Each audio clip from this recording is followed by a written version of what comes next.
Welcome friends. வாங்க இன்றைக்கி நம்ம ப்ரோட்டீன் சத்தும் கால்சியம் சத்தும் இருந்த ராகி இட்லி, ராகி தோசை எப்படி செய்யலாம்னு பார்க்கலாங்க.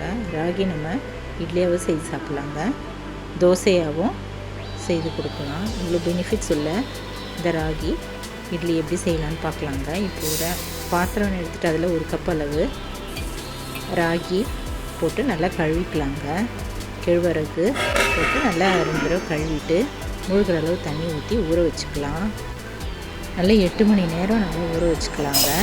இப்போ இதை அரைக்கிறதுக்கு 4 மணி நேரம் முன்னாடி நம்ம ஒரு கப் அளவு இட்லி அரிசி அதையும் நம்ம கழுவிட்டு ஊற வச்சுக்கலாங்க. தண்ணி ஊற்றி ஊற வச்சிடலாம்.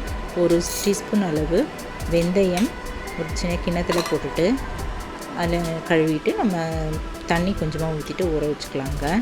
இப்போ உளுத்தம்பருப்பு அதுவும் நம்ம ஒரு கப் அளவு 1 மணி நேரம் முன்னாடி, அரைக்கிறதுக்கு 1 மணி நேரம் முன்னாடி ஊற வச்சிடலாம்.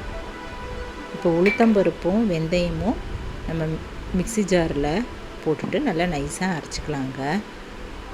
அரைச்சதை நம்ம ஒரு பாத்திரத்தில் ஊற்றி வச்சிடலாம். நல்லா நைஸாக அரைச்சிக்கலாம். மிக்சியில் இல்லைன்னா கிரைண்டரில் அரைச்சிக்கலாங்க. இப்போ இது 8 மணி நேரம் நல்லா ஊறிடுச்சுங்க. இந்த கேழ்வரகும் நல்லா ஊறிடுச்சு. இது கூடவே நம்ம ஊற வச்சுருந்த இட்லி அரிசி அதையும் சேர்த்து நம்ம கிரைண்டரில் இல்லை மிக்சியில் அரைச்சிக்கலாம். நான் கிரைண்டரில் போட்டாங்க. கிரைண்டரில் ஈஸியாக அரைப்பட்டுருது. கொஞ்சம் கொஞ்சமாக தண்ணி தெளித்து நல்லா நைஸாக அரைச்சிக்கலாம். இப்போ அரைச்சதை நம்ம ஏற்கனவே உளுந்து வழித்து வச்சுருந்தா அந்த பாத்திரத்திலே போட்டுட்டு ஒரு ஸ்பூன் அளவு உப்பு போட்டு நல்லா கரைச்சிக்கலாங்க. கெட்டியாக இருந்ததுன்னா கொஞ்சம் தண்ணி ஆட் பண்ணிவிட்டு நல்லா கரைச்சி வச்சிடலாம். இது மறுநாள் பார்க்கலாம். இது நல்லா புளிச்சிருக்குங்க. நல்லா கரண்டியில் நல்லா கலந்து விட்டுக்கலாம். இட்லி தோசை எதுக்குமே ரொம்ப நல்லாயிருக்குங்க, சத்தும் கூட. திக்காக இருந்ததுன்னா கொஞ்சம் தண்ணி ஆட் பண்ணிவிட்டு கலந்துக்கலாம்.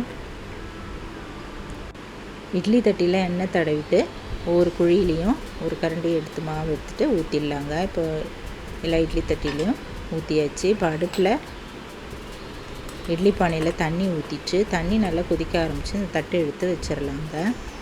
நல்லா 15 நிமிஷம் நல்லா கொதிக்கட்டும். நல்லா மூடி வச்சிடலாம். நல்லா வேகட்டுங்க. மீடியம் ஃப்ளேமில் வச்சுட்டு பார்க்கலாம். இப்போ இந்த இட்லிக்கு சட்னியாக அரைச்சிக்கலாங்க. வேர்க்கடலை, உளுத்தம்பருப்பு இதெல்லாம் வறுத்துக்கலாம். பெருங்காயம், இஞ்சி, பூண்டு இதெல்லாம் போட்டு நல்லா அரைச்சிக்கலாம். கொஞ்சமாக தேங்காயும் போட்டு அரைச்சிக்கலாங்க. காஞ்ச மிளகாய், பச்சை மிளகாய் எல்லாம் போட்டு அரைச்சிட்டு தாளிச்சும் வச்சிடலாம்.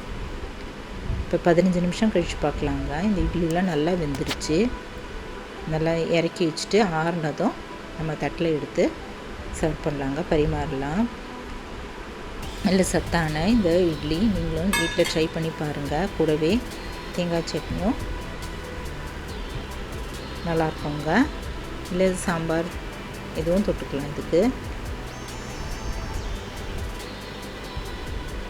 இந்த மாவை நம்ம மறுநாள் வச்சுருந்து கூட தோசையாக ஊற்றலாங்க. நல்லா மொறு மொறுன்னு ரொம்ப நல்லாவும் வந்துச்சு.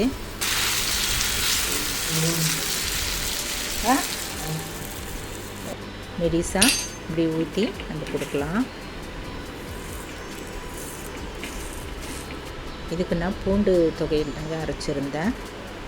இதுக்குள்ள நீங்களும் செய்து பாருங்கள். இந்த வீடியோ பிடிச்சதுன்னா என்னுடைய சேனலான குக்கிங் வித் சித்ரா அந்த சேனலை சப்ஸ்கிரைப் பண்ணிக்கோங்க. தேங்க்ஸ் ஃபார் வாட்சிங். நம்ம அடுத்த வீடியோவில் பார்க்கலாம். நன்றி, வணக்கம்.